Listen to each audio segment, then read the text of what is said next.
पहली पहली गोली लगती ही है काम महाशत्रु की।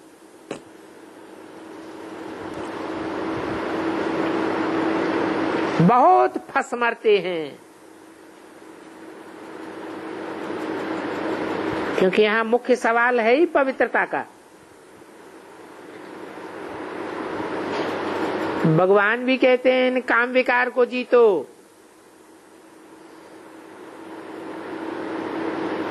इस काम विकार ने ही आदि मध्य अंत दुख दिया है।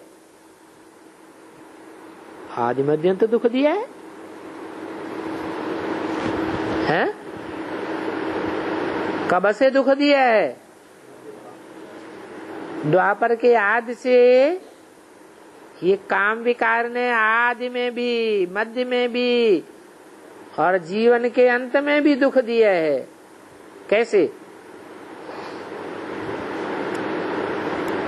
आदि में कैसे दुख देती है? हैं? अरे हैं? कान विकार क्या होता है? अंग नहीं रहता है। अच्छा, द्वापर युग से काम विकार को अंग नहीं रहता है।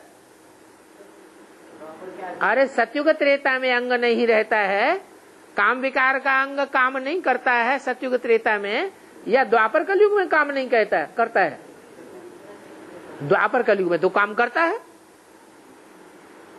तो ऐसे थोड़ी कहेंगे कि अनंग है द्वापर कलयुग में। ये तो सतयुग त्रेता की बात है कि वहां ऊर्ध्व रहती है, ऊर्ध्व रेता होते हैं, मस्तक की ओर बुद्धि रहती है। भ्रष्ट इंद्रियों की तरफ बुद्धि जाती ही नहीं। तो काम विकार का अंग कैसे काम करेगा? तो प्रश्न था आदि मध्य अंत दुख कैसे देता है काम विकार? है?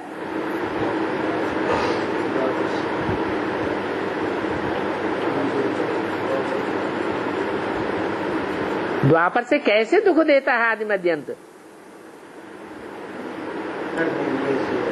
हाँ, जो काम की इंद्रियां हैं वो देवान के कारण एक दूसरे के प्रति आकर्षित होती है। आकर्षित होने से पुरुष तो सारे ही दुर्योधन दुशासन है, तो दुष्ट युद्ध करते हैं या मित्र युद्ध करते हैं? हैं? दुष्ट युद्ध करते हैं। जो ज्यादा दुख किसको होता है पहले? है? स्त्री को ज्यादा दुख होता है या पुरुष को ज्यादा दुख होता है? आक्रमणकारी ज्यादा दुखी होता है या जिसके ऊपर आक्रमण होता है वो ज्यादा दुखी होता है? है? आक्रमण जिसके ऊपर होता है वो जास्ती दुखी होती है। तो आदि में ही दुख हो गया। अब वो आदि में दुख स्त्री को ही होता है या पुरुषों को भी होता है? है? अरे हमलावर जब हमला करता है तब थोड़े ही अपने को कमजोर समझता है। अगर कमजोर समझे तो हमला करेगा? है? नहीं, वो अपने को पावरफुल समझता है, सबल समझता है। कन्याओं माताओं को द्वापर कलयुग में अबला कहा जाता है। तो काम विकार के आक्रमण में आदि में ही अबलाएं ज्यादा दुखी होती हैं, परंतु साथ ही साथ वो पुरुष जो अपने को प्रबल समझ बैठे हैं वो भी निस्तेज हो जाते हैं। शक्ति क्षीण हो जाती है। तो आदि में ही दुख हुआ ना। जो संतान की पैदाइश होती है, जो सृष्टि होती है, वो आदि में ही दुख का बीजारोपण हुआ या नहीं हुआ? आदि में ही दुखी हो गए।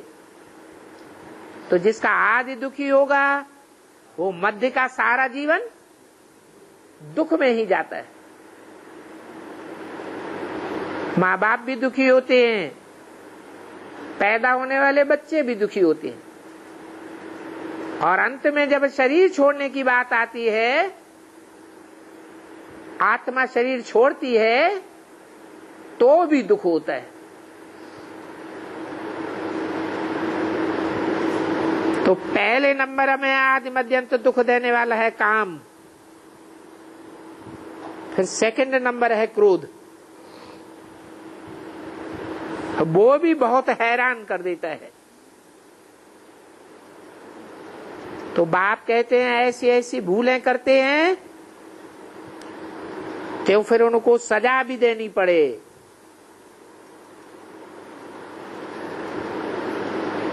हमारा ज्ञान गुप्त है तो सजाएं भी गुप्त मिलती हैं। क्या गुप्त सजा मिलती है?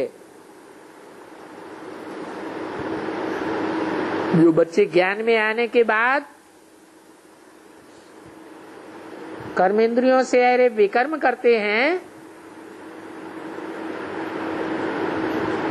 दुख देते हैं, स्वयं भी निस्तेज होते हैं, तो गुप्त सजा क्या मिल जाती है?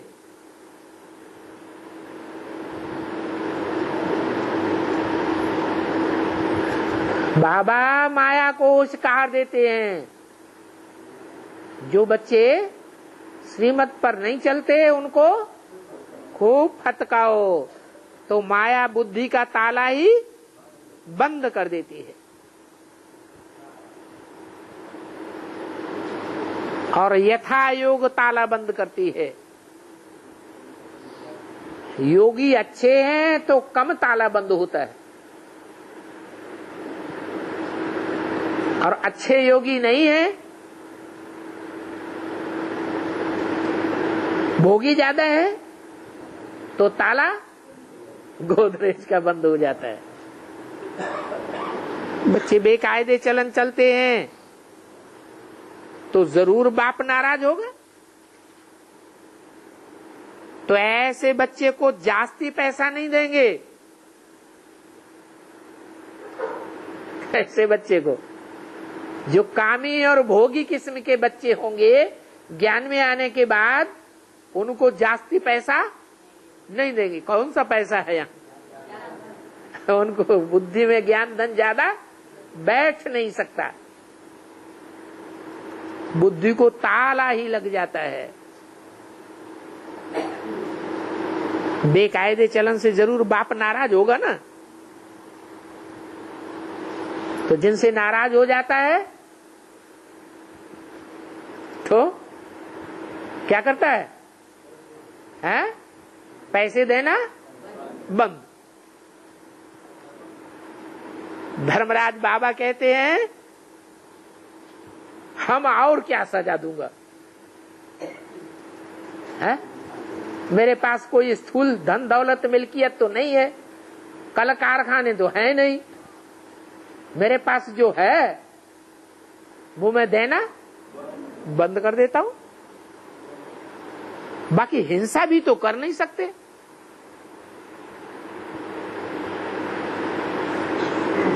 बापा हिंसा सिखाते हैं क्या? तो खुद भी हिंसा नहीं कर सकते। फिर हम गुप्त रीति बुद्धि का ताला बंद कर देते हैं। ये है गुप्त सजा। कई बच्चे तो इन बातों को समझते भी नहीं है। क्या? और ही देह अभिमान में आकर के काम विकार की भूलें करते ही रहते हैं, क्रोध विकार की भूलें करते ही रहते हैं।